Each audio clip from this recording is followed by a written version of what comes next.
For parallax effect, we're going to be creating a external CSS file. I've already got the link to the file in your HTML, but we actually have to create that file. And then we're going to be adding the classes that we've created to the page to apply the styling. So I'm going to create a new file, and this has to be called, I'm going to put it in the CSS folder. It's parallax.css, and I'm changing the data type here. And now it should recognize it as a CSS file. And the parallax effect is pretty popular. A lot of you indicated you liked the effect when you were looking at award-winning HTML5 designs. And what the effect does is it makes a background image stationary, and it basically lets the rest of the content scroll over the top of that. So it's kind of a cool effect.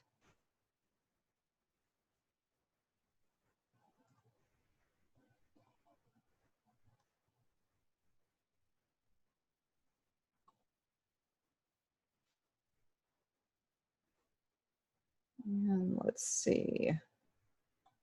So for the body and the HTML, height of 100% is really important for this effect.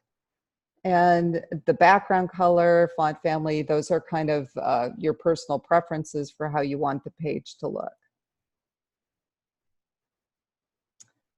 I have an article container in the HTML, so that also should have a height. Either 100% or auto is fine, and width should be 100%. And then for anything in a header section, we're going to adjust the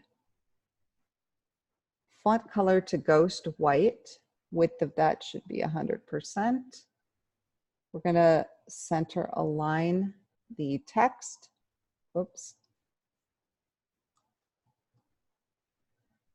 And we're going to increase the size of our font. So we're making it a little bit bigger. And we're going to save this. Control S if you've already given it a name, otherwise go to File and Save As. Make sure you put it in your CSS folder.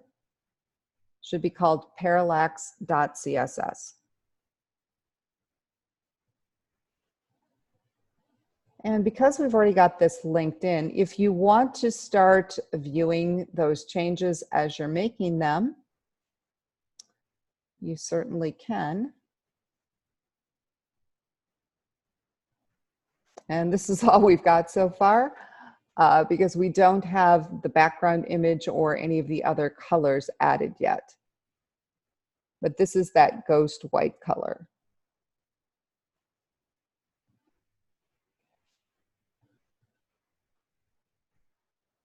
If you come over and you look at our HTML, you can see that we've got lyrics for a couple of Fleetwood Mac songs, and the lyrics were written by Stevie Nicks.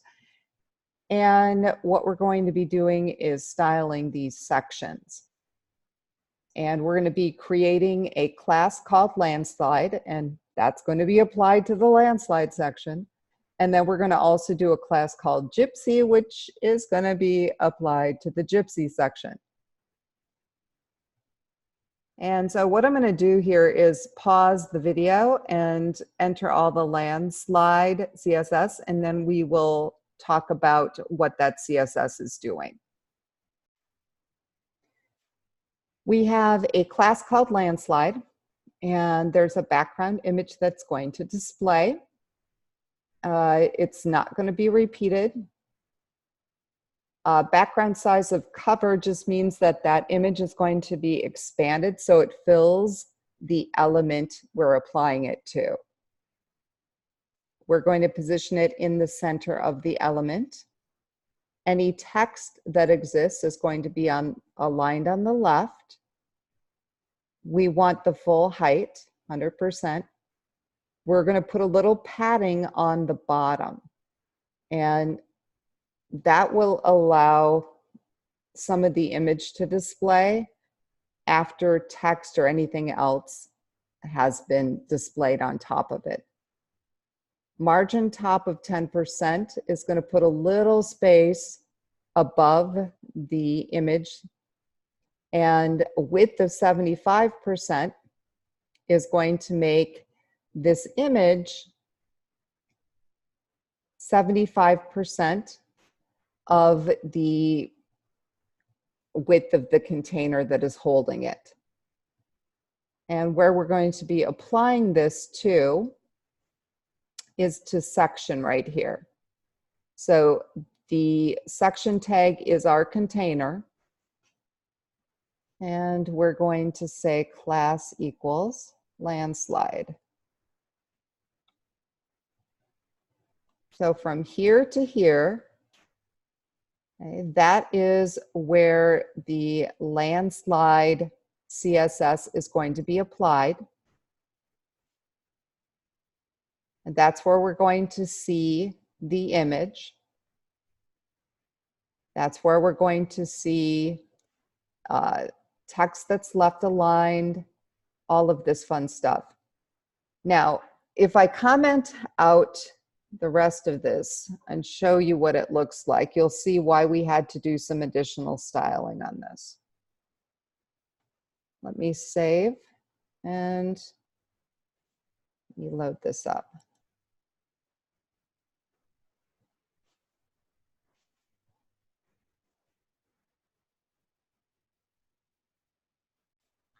Okay, it took a minute, but it finally showed up.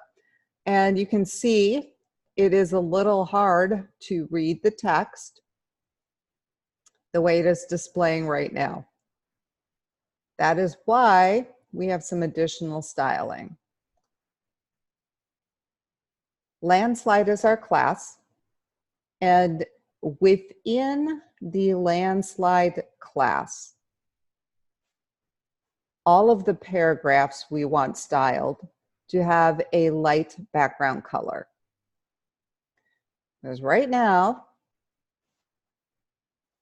it's super hard to see the text, but if we put like a light background behind it, then we can actually read the text.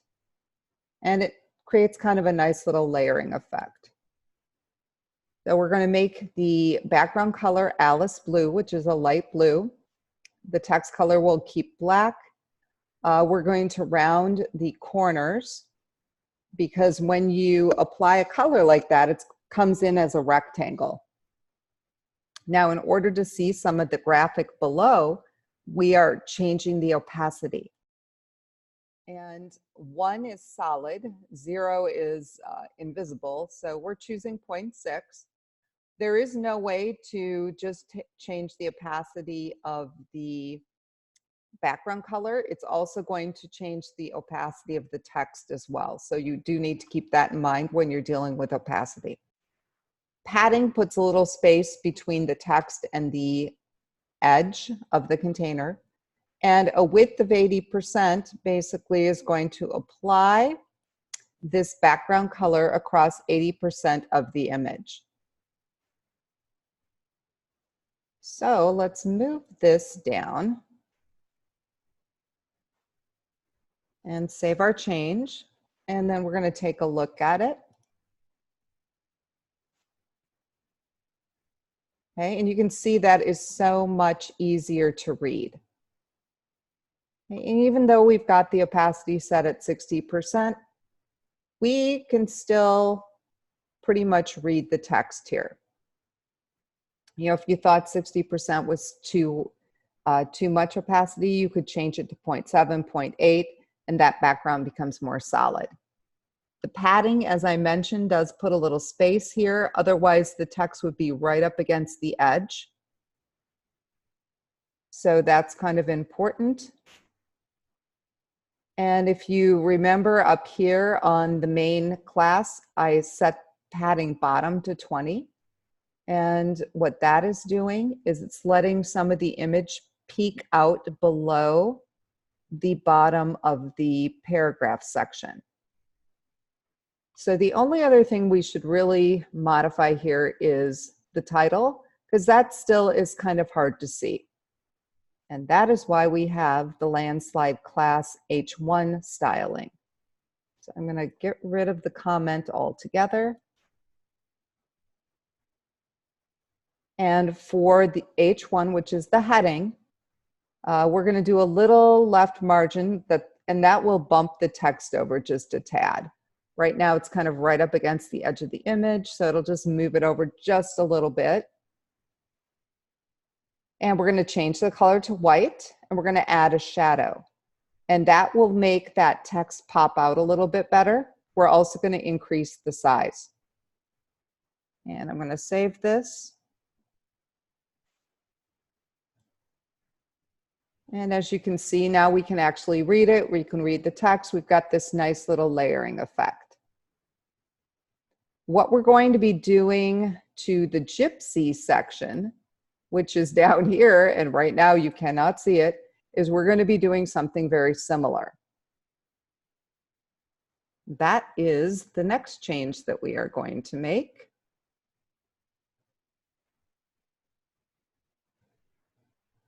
After we add centering, we're going to go ahead and add a center class. This is something that people have a really hard time with. How do you center align elements? Not text. Text is easy. It's just text-align, center. Okay, that's pretty easy. How do you align different elements in the center? And this is how you do it. You have to create a little center class, and you set the right and left margins to auto. I'm going to save this. Then what you have to do is apply this class to the HTML elements that you want center aligned. So we are going to add it to the body.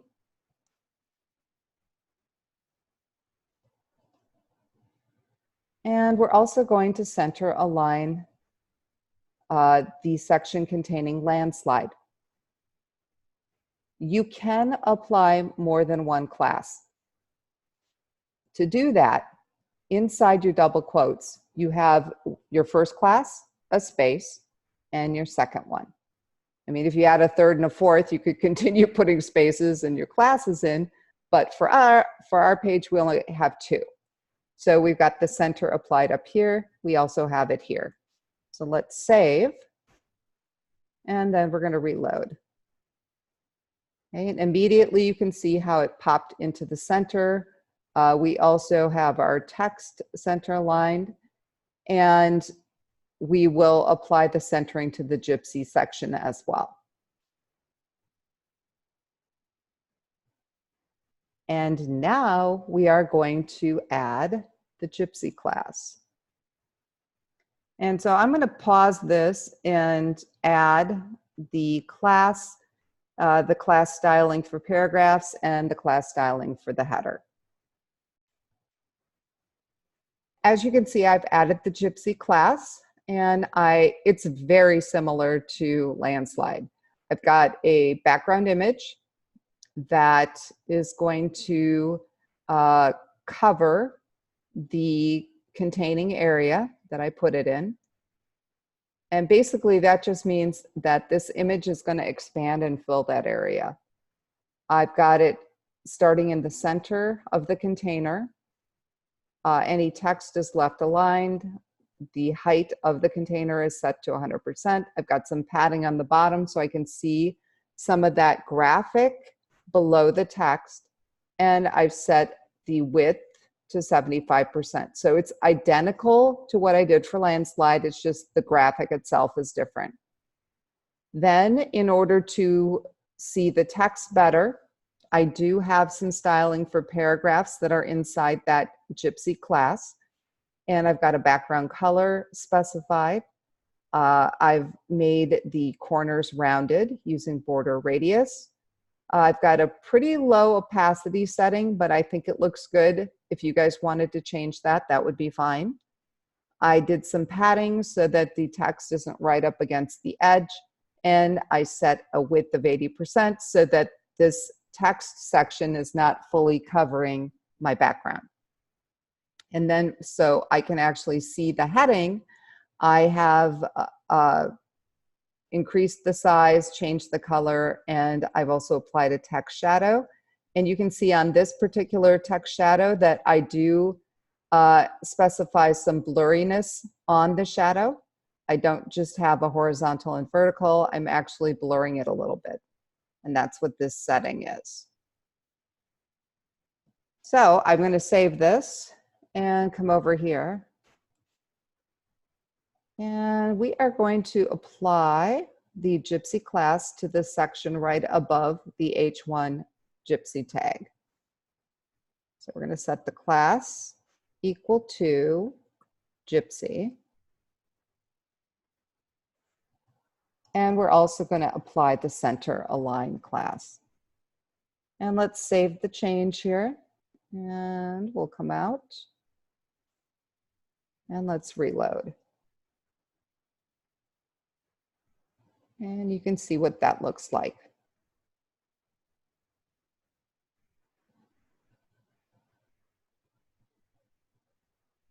And now you might be thinking, well, Lisa, you said there's going to be a background graphic and this stuff is going to scroll over it. So that is what we're going to add next. I'm going to save in the best for last here. And we're going to go over to our CSS. And we're going to be adding the parallax class. Now, does it have to be called parallax? No. Okay, but this is kind of a convention that is being used. And there are some comments that I put in here. You don't have to include the comments if you don't want to. I'm going to pause here for a second. I've added the code. The comments you can see are kind of grayed out. You don't have to type those in if you don't want to. It is helpful if you're first learning to have the comments in, which is why I put them in there. You can see I've got a background image, and this is an image of a band, and the height I've set to 100%.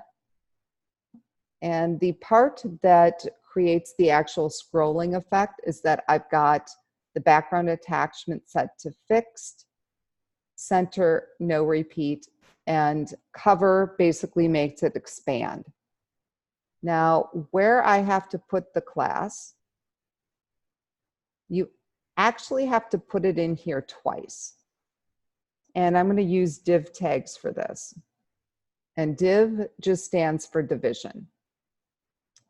So right at the top, okay, above the title,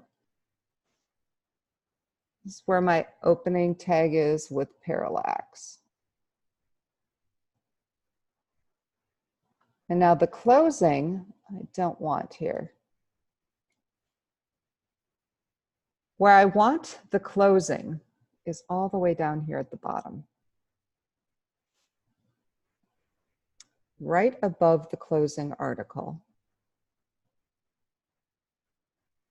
And let me show you what that looks like, because we're not done yet.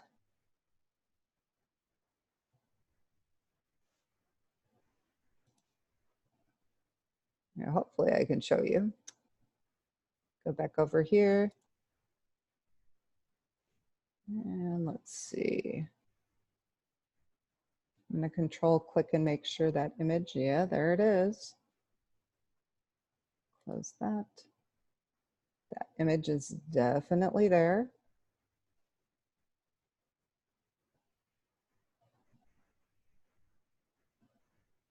Let me save. And we'll try it again.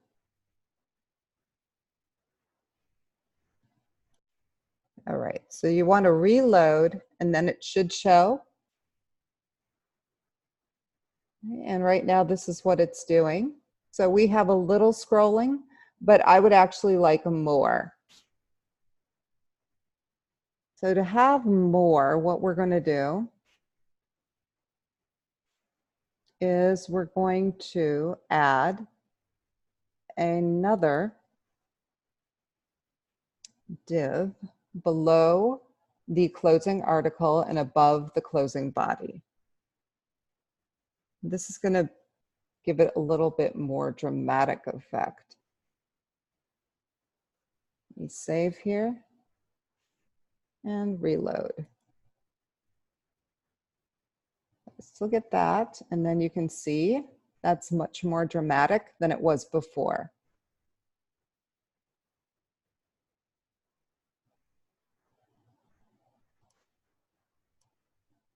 So I put the opening tag up here, basically above my content. And then I put the closing div after the content. And then at the very bottom, I did another one. And at this point, this is done. So I could close the files and I can actually close out of the browser.